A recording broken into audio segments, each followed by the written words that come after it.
আমরা দেখেছি এদেশের প্রশাসন তারা ধর্ষকদেরকে আইনত ব্যবস্থা নিয়েছে। আমি বলতে চাই, ধর্ষকদেরকে আইনত ব্যবস্থা নিলে হবে না, তাদেরকে প্রকাশ্য গলায় ফাঁসি দিতে হবে।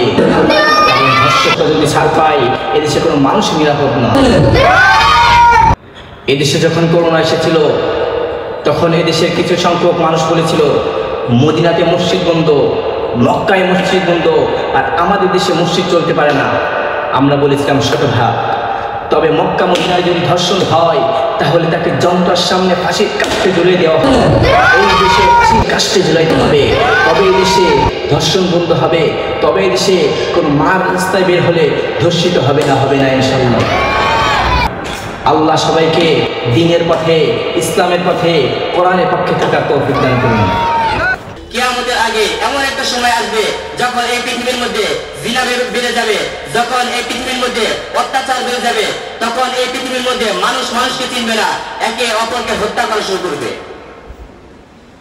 তো আমি যে আয়াতে কারিমা আপনাদের সম্মুখে তেলাওয়াত করছি, আল্লাহ তাআলা এই আয়াতের মধ্যে বলছেন ওয়ালা তাকরাবুজ জিনা ইন্নাহু কানা ফাহিশাতাও ওয়া সাআ সাবিলা। তো এই আয়াতে কারিমা থেকে আমরা কতটুকু বুঝলাম যে আল্লাহ তাআলা আমাদেরকে জিনা করা তো দূরের কথা, জিনা ব্যভিচার এর কাছেও যেতে আল্লাহ নিষেধ করেছেন। কিন্তু বর্তমান বাংলাদেশের অবস্থা হলো, বর্তমান বাংলাদেশে আপনারা যারা সচেতন মানুষ যারা আছেন, আপনারা প্রতিদিন আপনারা নিশ্চয়ই আপনারা টেলিভিশনের মাধ্যমে, আপনারা খবরের মাধ্যমে আপনারা প্রতিদিন দেখছেন। তো আমরা খেয়াল রাখবো, আমরা যারা অভিভাবক আছি, আমাদের সন্তানরা স্কুল ভার্সিটিতে অথবা মাদ্রাসাতে আমরা পড়াশোনা করাই, আমরা কখনো তার একটু খোঁজ খবর রাখি না। আমার সন্তান কোথায় যাচ্ছে, আমার সন্তান কোথায় যাচ্ছে।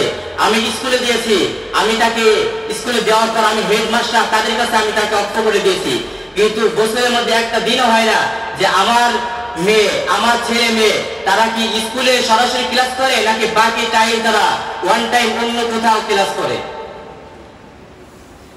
কিয়ামতের কঠিন ময়দানে আল্লাহ তাআলা অভিভাবক যারা আছেন তাদেরকে আল্লাহ তাআলা প্রশ্ন করবেন, তুমি তোমার সন্তানকে কোন শিক্ষা দিয়েছো, তুমি তোমার সন্তানকে কি শিক্ষা দিয়েছো।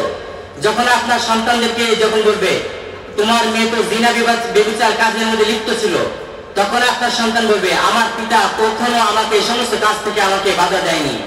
আমার সন্তান, আমার বাবা আমাকে কখনো সৎ পথের আদেশ করেনি এবং অসৎ পথ থেকে যে আমি ফিরে আসবো এই আদেশ কখনো আমার পিতা আমাকে নিষেধ করেননি।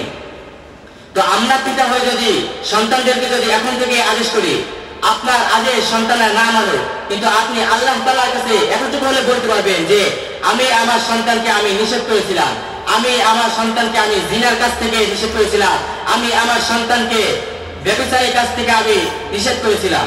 আমরা দেখেছি এদেশের প্রশাসন তারা ধর্ষকদেরকে আইনত ব্যবস্থা নিয়েছে। আমি বলতে চাই, ধর্ষকদেরকে আইনত ব্যবস্থা নিলে হবে না, তাদেরকে প্রকাশ্য গলায় ফাঁসি দিতে হবে। কারণ ধর্ষকরা যদি ছাড় পায়, এদেশে কোনো মানুষ নিরাপদ নয়। এদেশে যখন করোনা এসেছিল, তখন এদেশের কিছু সংখ্যক মানুষ বলেছিল মদিনাতে মসজিদ বন্ধ, মক্কায় মসজিদ বন্ধ, আর আমাদের দেশে মসজিদ চলতে পারে না। আমরা বলেছিলাম শতভাগ। তবে মক্কা মদিনায় যদি ধর্ষণ হয়, তাহলে তাকে যন্ত্রের সামনে ফাঁসির কাস্টে ঝুলিয়ে দেওয়া হবে। এই দেশে ফাঁসির কাস্টে ঝুলাইতে হবে, তবে এই দেশে ধর্ষণ বন্ধ হবে, তবে এই দেশে কোনো মার রাস্তায় বের হলে ধর্ষিত হবে না ইনশাআল্লাহ। আল্লাহ সবাইকে দ্বীনের পথে, ইসলামের পথে, কোরআনের পক্ষে থাকার তৌফিক দান করুন। প্রিয় মুসলিম ভাইয়েরা, এটা দুঃখ হয় যদি আমার দলের কোনো কর্মী হয়, তাহলে তাদের কাছে তারা ছাড় পেয়ে যায়। যদি জামাতের কোনো নেতা অপকর্ম করে, তাদের কাছে তারা ছাড় পেয়ে যায়। যদি জাতীয় পার্টির দলে কোনো নেতা অপকর্ম করে, তাদের কাছে তারা ছাড় পেয়ে যায়। আমি বলতে চাই, দলের কাছে আমাদের কোনো কম্প্রোমাইজ নাই। কোরআনের বিরুদ্ধে যেই যাবে সে আমার দুশমন। কারণ আমারও মা আছে, আমারও বোন আছে, আমারও স্ত্রী আছে। বর্তমান কিছু কুলাঙ্গাররা আবার ফেসবুকে লেখে যে ওয়াজ মাহফিলের কারণে মা বোনেরা ধর্ষিত হয়। মাননীয় কথা বলতে চাই, ওয়াজ মাহফিল আছে বিদায়, মসজিদের ইমামরা আছে বিদায়, শক্ত কথা বলে বিদায় ধর্ষণ বন্ধ থাকবে। যখন হক কথা বলা বন্ধ হবে, ওয়াজ মাহফিল বন্ধ হয়ে যাবে, তখন প্রতি ঘরে ঘরে ধর্ষিত হবে। প্রিয় মুসলিম ভাইরা, এটা দুঃখ হয় যদি আমার দলে কোনো কর্মী হয় তাহলে তাদের কাছে তারা ছাড় পেয়ে যায়। যদি জামাতের নেতা অপকর্ম করে তাদের কাছে তারা ছাড় পেয়ে যায়। যদি জাতীয় পার্টির কোনো নেতা অপকর্ম করে তাদের কাছে তারা ছাড় পেয়ে যায়। আমি বলতে চাই দলের কাছে আমাদের কোনো কম্প্রোমাইজ নাই। কোরআনের বিরুদ্ধে যেই যাবে সেই আমাদের দুশমন। কারণ আমার মা আছে, আমারও বোন আছে। বর্তমান কিছু কোলাঙ্গার আবার ফেসবুকের মধ্যে লিখে যে ওয়াজ মাহফিলের কারণে মা বোনেরা দূষিত হয়। মাননীয় কথা বলতে চাই, ওয়াজ মাহফিল আছে বিদায়, মসজিদের ইমামরা আছে বিদায়, সত্য কথা যারা বলে বিদায়, ধর্ষণ বন্ধ থাকবে।